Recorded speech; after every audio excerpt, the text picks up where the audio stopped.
Bismillahirrahmanirrahim. Assalamualaikum warahmatullahi wabarakatuh.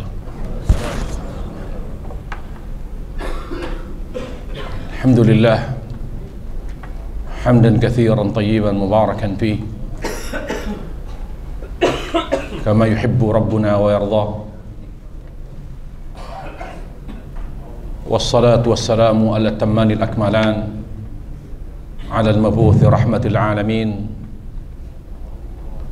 wa ala alihi wa sahbihi wa man tabi'ahum bi ihsanin ila yaumiddin, amma ba'd. Ma'asyiral muslimin wal muslimat, ikhwani wa akhwati fillah, a'azani Allah wa iyyakum. Alhamdulillah, puja dan puji syukur senantiasa kita panjatkan kepada Allah Subhanahu wa taala sebagai Rabbul Alamin, yang berhak untuk disembah, yang berhak untuk dipuji dan disanjung. Allahu Rabbul Alamin, satu-satunya yang sempurna, karena Allah Jalla wa Ala yang maha sempurna. Ilaihi tasmudul hawaij, sehingga selain Allah membutuhkan Allah. Ketika selain Allah membutuhkan Allah, maka konsekuensinya selain Allah Azza wa Jal harus menghambakan, menghinakan dan beribadah kepada Allah Subhanahu wa taala semata. Ma'asyiral muslimin wal muslimat, rahimani wa rahimakumullah. Ilmu dalam Islam ada dua macam. Al-ilmu billah wal ilmu bima yuhibbuhu wa yubghidhuh. Yang pertama, ilmu tentang Allah, dan ini adalah ilmu yang paling mulia. Allah Jalla wa Ala senantiasa menyebutkan kata ilmu, maksudnya ilmu tentang Allah. Allah tabaraka wa ta'ala berfirman, a'udzu billahi minasyaitonir rajim, fa'lam annahu la ilaha illallah.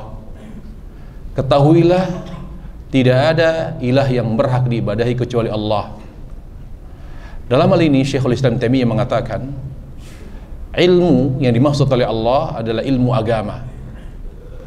Ilmu agama yang dimaksud adalah ilmu yang membuat kita mengenal Allah. Oleh karenanya, orang bodoh itu bukan orang yang tidak punya gelar, tapi orang bodoh itu adalah orang yang tidak mengenal Allah tabaraka wa ta'ala. Disebut jahil. Makanya Allah menyebut jahil orang yang tidak mengenal Allah. Allah ta'ala berfirman, innamat taubatu 'ala Allah lilladzina ya'maluna as-su' bijahalah.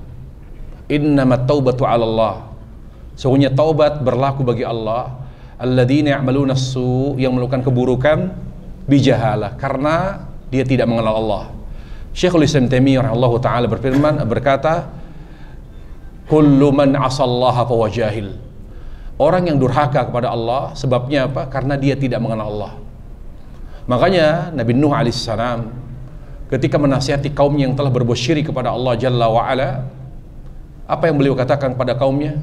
Malakum la tarjuna lillahi waqara. Kenapa kalian tidak mengagungkan Allah? Nabi Nuh alaihissalam tidak berkata kepada kaumnya dengan tegas, kenapa kalian melakukan kesyirikan? Tapi beliau berkata kepada mereka, malakum la tarjuna lillahi waqara. Mengapa kalian tidak berharap? Ayat itu lafadznya adalah tarjun, yaitu berharap. Tetapi tafsirnya yang dikatakan oleh Ibnu Abbas, sahabat yang paling alim dalam masalah tafsir Al-Quran, Ibnu Abbas, bahwa al-marja', dia adalah rujukan dalam masalah tafsir. Sampai Umar Khattab pun merujuk kepada Ibnu Abbas dalam masalah tafsir. Apa kata Ibnu Abbas? Malakum la ta'lamuna 'azamatah. Kenapa kalian tidak mengagungkan Allah? Ya ikhwata, kita belajar agama tujuannya adalah untuk mengenal Allah. Ujung dari mengenal Allah adalah takut kepada Allah. Jadi kalau kita ingin mengetahui apakah ilmu agama kita bermanfaat atau tidak, lihat di hati kita. Apakah ilmu agama yang bertambah, pemahaman agama yang bertambah, membuat kita semakin takut kepada Allah atau tidak? Makanya kata Ibnu Mas'ud radhiyallahu an, kafa bi khasyatillahi ilma. Orang yang berilmu itu adalah orang yang takut kepada Allah tabaraka wa taala. Karena dari takut nanti akan muncul rasa cinta kepada Allah. Kalau sudah cinta, maka di situ ada penghambaan dan ibadah. Makanya berkata sebagian ulama salaf, apa itu ibadah? Al-ibadatu ghayatud dhul ma ghayatul mahabbah. Ibadah itu adalah pengagungan, kecintaan kepada Allah yang berpadu dengan penghinaan. Jadi kalau hanya cinta tanpa menghinakan, dia bukan, atau taat, dia bukan ibadah.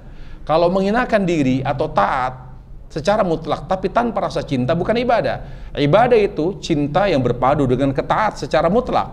Makanya kita harus jaga hati. Tidak boleh kita mencintai siapapun berlebihan. Cinta kita kepada anak karena Allah, cinta kita kepada istri karena Allah, cinta kita kepada suami karena Allah, kepada siapapun harus karena Allah. Dan itu sabda Nabi alaihissalam, man habba lillah wa abghadha lillah wa a'ta lillah wa mana'a lillah fa istaqbal iman. Siapa yang mencintai karena Allah, membenci karena Allah, memberi karena Allah, tidak memberi pun karena Allah, maka telah sempurna imannya. Kemudian makanya kita juga dilarang oleh Allah dan Rasulnya taat kepada selain Allah secara mutlak. Taat kepada selain Allah, kepada orang tua misalnya, kita harus taat dalam hal yang ma'ruf. Kata Nabi alaihissalam, innama ta'atu fil ma'ruf, taat dalam hal yang ma'ruf. Bagaimana Allah Jalla wa'ala berfirman, wa in jahadaka ala an tusyrika bima laysa laka bi'ilm fala tuti'huma. Kalau orang tuamu memaksamu untuk berbuat maksiat yaitu syirik, jangan kamu taati. Fala tuti'huma wa sahibhuma fid dunya ma'rufa. Tapi tetap jaga hubunganmu terkait dengan hal-hal yang bersifat duniawi. Jadi ikhwatul iman, ilmu agama yang pertama adalah ilmu tentang Allah.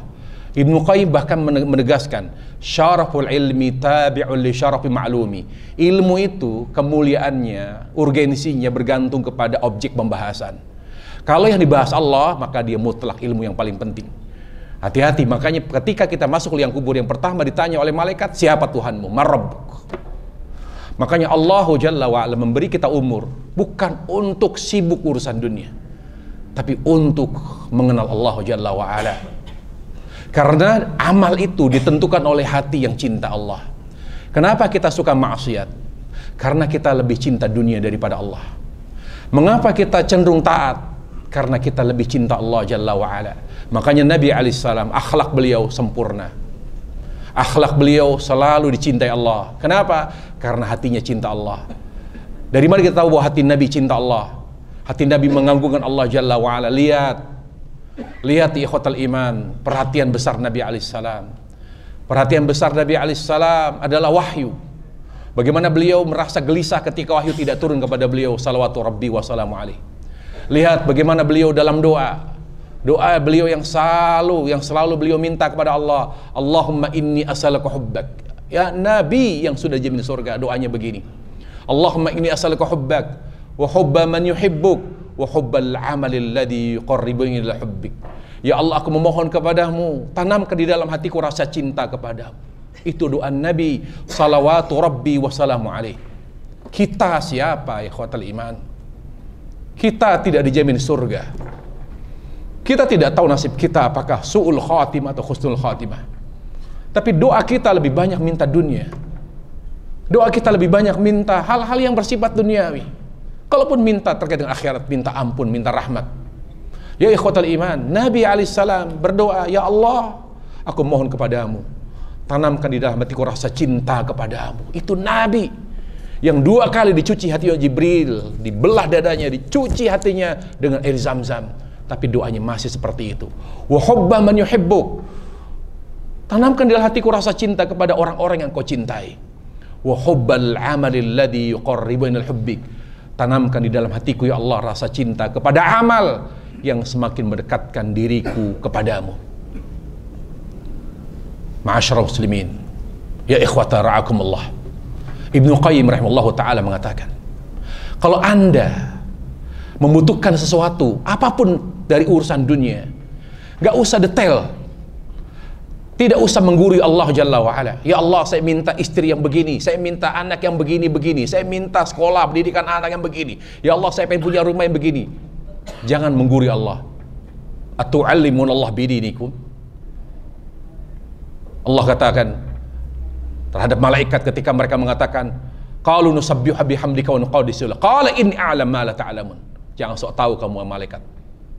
Ketika mereka merasa keberatan malaikat ketika Allah menciptakan Adam dan mengukuhkannya sebagai khalifah, mereka protes. Khawatir Adam dan cucunya akan melakukan kerusakan di atas muka bumi. Kata mereka, qalu nusabbihu bihamdika wa nuqaddisu. Kami tiap hari mensucikanmu, mengagungkanmu, beribadah, tapi kenapa engkau biarkan khalifahnya malah manusia? Sia-sia, kami khawatir sia-sia. Kata Allah, inni a'lam ma ta'lam. Jangan sok tahu kamu yang malaikat. Dalam urusan dunia, kata Ibnu Qayyim, jangan minta secara detail. Kalau ingin dibuka kebutuhanmu oleh Allah, minta maaf saja kepada Allah. Utlubul afwa min Allah, minta maaf. Idza talabtal afwa min Allah, kalau kamu sudah minta maaf kepada Allah, Allah buka semua kebutuhanmu. Kita ini minta maafnya formalitas, minta ampunnya formalitas. Tapi kalau sudah minta dunia detail betul, ya Allah, karirku selama ini kurang baik, mandek ya Allah. Sekian puluh tahun saya kerja tapi tidak naik-naik, ya Allah. Tapi kalau terkait dengan akhirat, kemasalah akhirat, kita mintanya global saja. Ini indikasi orang yang hatinya condong kepada dunia, ikhwatal iman. Ya ikhwatah, kita ini beragama harus paham bahwa kita hidup di dunia untuk bersyukur kepada Allah. Makanya syukur itu, kata Ibnu Qayyim, unsurnya dua, cinta dan taat. Makanya kita harus cinta karena ujungnya ikhlas dan tauhid. Dan kita ya harus taat, makanya kita harus mengikuti Nabi alaihissalam. Jadi barometer cinta atau taat, jadi tolak ukur taat itu adalah tuntunan Nabi alaihissalam. Makanya Rasulullah SAW bersabda, alaikum bisunnati wa sunnati al-khulafa rasyidin. Ikuti sunnahku dan sunnah khulafa rasyidin. Jadi siapa yang tidak mengikuti Nabi, yang tidak mengikuti petunjuk Nabi salawatu rabbi wa salamu alaih, dan tidak mengikuti petunjuk sahabatnya, dia belum dianggap taat oleh Allah. Kalau belum taat, dia belum bersyukur. Makanya Allah berfirman, may yuti'ir rasul faqad ata Allah. Barang siapa yang taat pada Rasul, berarti dia sama saja taat kepada Allah. Allah Ta'ala berfirman, wa may yushaqiqir rasula min ba'di ma tabayyana al-huda wa yattabi' ghayra sabilil mu'minin nuwallihi ma tawalla wa nuslihi jahannam wa sa'at masira. Barang siapa yang menyelisih Rasul setelah jelas bagi petunjuk dan mengikuti dalam beragama selain cara sahabat beragama, aku palingkan dia mau kemana dia mau berpaling, dan aku akan jurumuskan ia ke neraka jahanam, dan neraka jahanam adalah seburuk-buruk tempat. Sampai Allah ancam dengan neraka orang yang berpaling dari petunjuk Rasul dan sahabat ridwanullah alaihim jami'ah. Kenapa? Karena dengan kita mengabaikan hati yang cinta Allah, akhirnya bermasalah ikhlas kita, bermasalah ikhlas kita dan tauhid kita. Kalau kita mengabaikan tuntunan Nabi, akhirnya bermasalah ketaatan kita kepada Allah Jalla wa'ala. Ya ikhwatah, mengikuti Nabi alaihissalam akan membuat hati semakin cinta Allah subhanahu wa ta'ala. Makanya kita harus betul-betul berpegang teguh, karena semakin mendekati kiamat, semakin mendekati ajal, jatah umur kita, semakin kencang syaitan menggoda kita, semakin kuat syaitan menipu kita. Solusinya hanya satu, berpegang teguh. Addu 'alaiha bin nawajid, gigit gerak dengan gigi gerahammu. Bagaimana caranya kita berpegang teguh dengan tuntunan Nabi sallallahu alaihi wasallam? Pertama, dengan ilmu. Jangan biarkan usia kita tanpa ilmu. Ilmu yaitu tentang Allah, al-ilmu qala Allah, qala Rasul, qala sahabat. Ilmu itu yang bersumber dari Al-Quran. Ilmu agama itu yang bersumber dari hadis Rasulullah yang sahih. Ilmu agama itu yang sesuai dengan pemahaman sahabat ridwanullah alaihim jami'ah. Kalau sudah bersumber dari Al-Quran, dari hadis sahih, sesuai dengan pemahaman sahabat, maka kalau kita amalkan, maka amal itu namanya amal soleh. Makanya para ulama mengatakan, apa ini maksud dengan ilmu yang bermanfaat? Di mana Nabi alaihissalam selalu berdoa, Allahumma inni as'aluka ilman nafi'a wa rizqan thayyiba wa amalan mutaqabbala. Lihat, awalnya ilmu yang bermanfaat, ujungnya amal yang terima. Kata ulama, ilmu yang bermanfaat itu, ilmu, ada dua tafsir ulama. Tolong diingat. Al-ilmu nafi' huwa al-ilmu alladhi yulidul khasyah lillah. Walladzi yulidul amal. Ilmu yang bermanfaat adalah ilmu yang melahirkan rasa takut kepada Allah, dan ilmu yang bermanfaat itu adalah ilmu yang melahirkan amal soleh. Jadi kalau kita ngaji ini tapi tidak merubah perilaku dan amal kita, berarti ilmu kita tidak bermanfaat. Ya ikhwata, yang namanya ilmu itu ada hulu ada hilir. Hulunya ilmu kita bersumber dari dalil, dihayati, dipahami dengan baik, kemudian hilirnya adalah amal soleh. Kita kembali kepada kajian kita Ensiklopedia Doa dan Amal Salam, amal sehari semalam. Di mana ya ikhwatal iman? Telah kita bahas tentang sholat, dan juga kita sudah bahas tentang dzikir. Saya ingin kembali mengingatkan tentang tuntunan Nabi pada sholat duhur, secara singkat saja menyesuaikan waktu. Bagaimana tuntunan Nabi pada sholat duhur? Ya ikhwatal iman, kalau kita, tadi saya bilang ilmu ada dua, ilmu tentang Allah dan ilmu tentang apa yang Allah cintai, hal yang Allah cintai dan Allah benci. Jadi kita belajar supaya tahu apa sih yang Allah cintai, siapa sih yang Allah cintai, sehingga di sana ada wala, ada harus loyalitas, ya harus ada al-wala wal bara, rasa cinta dan rasa benci. Itu namanya wala dan bara. Apa sih yang Allah benci? Yang Allah cintai namanya perintah atau sunnah. Yang Allah benci namanya haram atau makruh. Adapun mubah la yata'allaq bihubbillah wa bughdhi. Perkara mubah tidak ada kaitannya dengan cinta Allah dan bencinya. Nah, yang paling Allah cinta dari amal, salat. Makanya merugi dan bodoh kalau kita tidak mengerti tentang salat yang sesuai dengan tuntunan Nabi alaihissalam. Mari kita perdalam tentang salat duhur. Pertama, salat duhur, sunnah pada salat duhur, ya kalau dia musim dingin, cuacanya adem, hujan, lebih cepat, lebih awal, lebih bagus. Setelah azan, tidak lama qomat, langsung sholat. Tetapi sunnah Nabi alaihissalam, kalau musim panas, panasnya itu luar biasa, apalagi di Timur Tengah. Di kita pun, kalau musim panas, bedakan antara musim hujan dengan musim kemarau. Jeda antara adzan dan qomat.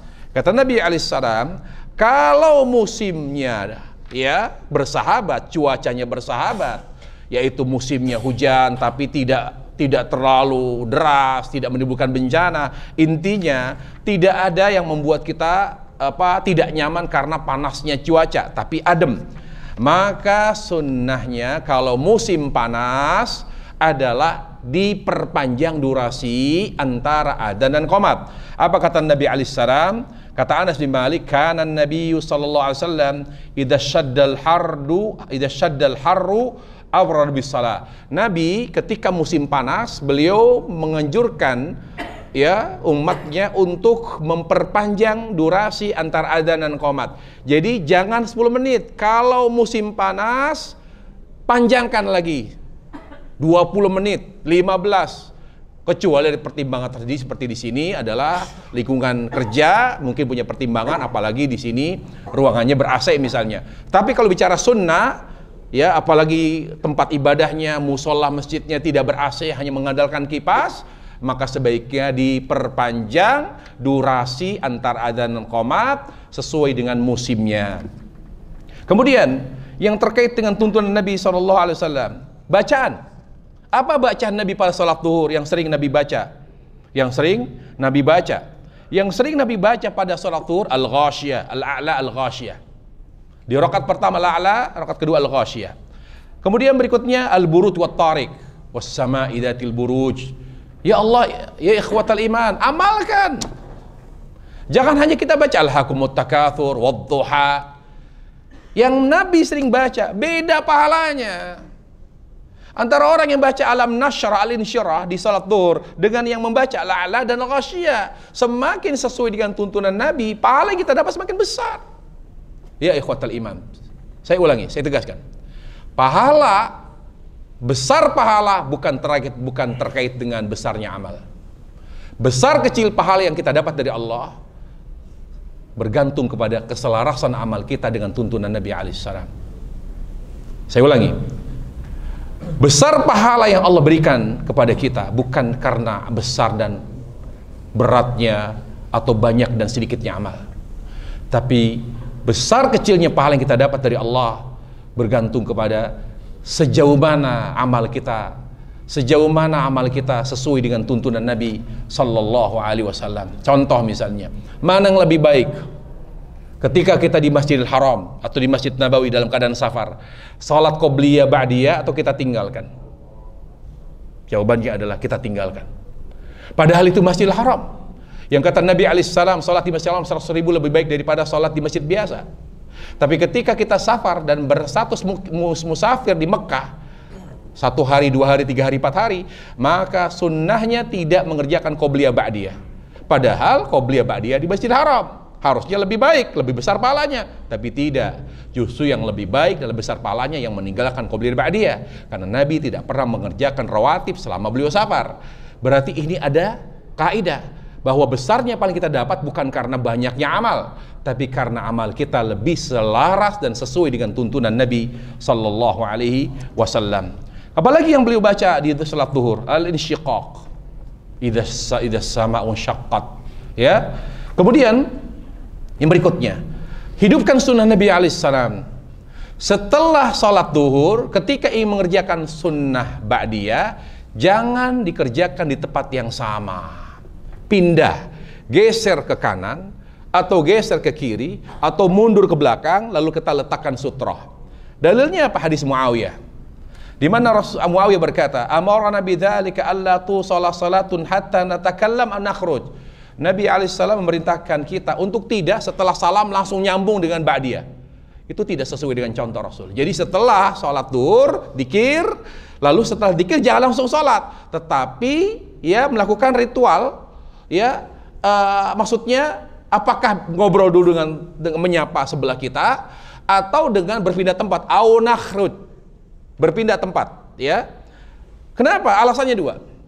Karena tempat bumi ini akan jadi saksi, ya. Apa kata Allah Subhanahu Wa Taala? Tuhadithu akhbaraha, di mana bumi akan cerita kepada Allah, dulu si fulan suka make saya di sini buat sholat. Ya Allah, dulu dia waktu hidup di dunia dia sering make saya di sini tempat dia duduk buat kajian. Ya, tuhadithu akhbaraha, ceritain semua. Itu yang pertama. Jadi semakin banyak bumi nanti jadi saksi. Yang kedua, supaya orang tidak salah paham bahwa sholat zuhur 6 rakaat dikiranya 6. Kalau habis salat langsung ba'diyah lagi dikiranya berarti zuhur 4 rakaat. Makanya kata Syekhul Islam, kenapa disunnahkan dipisah tempatnya? Supaya orang tidak menyangka bahwa sholat zuhur itu 6 rakaat. Ya, makanya itulah sebabnya kata Syekhul Islam, Nabi melarang ya mengerjakan sholat zuhur di tempat yang sama atau mengerjakan ba'diyah zuhur di tempat yang sama dengan sholat zuhur. Kemudian berikutnya, terkait dengan zuhur, jangan tinggalkan rawatib selama kita mukim. Qobliyah 4, ba'diyah 2. Berdasarkan hadis Aisyah, hadis Ummu Habibah, yaitu 12 rakaat. Dikurang 12 rakaat maksudnya adalah 4 rakaat sebelum zuhur, 2 rakaat salam, 2 rakaat salam. Ya, upayakan. Aisyah ditanya, "Ya Ummul Mukminin, sholat sunnah yang mana yang tidak pernah Nabi tinggalkan selama beliau di rumah?" Kata Aisyah, sholat sunnah yang selalu Nabi jaga, bahkan ketika beliau terluput beliau qadha, qobliyah subuh dan qobliyah zuhur. Dari sini kata Ibnu Abdul Bar, Abu Umar, bahwa sholat sunnah rawatib terbaik setelah qobliyah fajar, qobliyah zuhur. Jadi kita tidak mengapa kalau kita tidak mengerjakan ba'diyah maghrib. Tidak mengapa kalau kita mungkin tidak semangat kita tinggalkan ba'diyah isya. Tapi upayakan, kalau hanya malas sedikit, upayakan tetap mengerjakan qobliyah zuhur. Karena qobliyah zuhur, sholat sunnah terbaik setelah qobliyah subuh. Ya, ini. Kemudian berikutnya ikhwatal iman, ya, tentang keutamaan qobliyah zuhur banyak sekali, ya.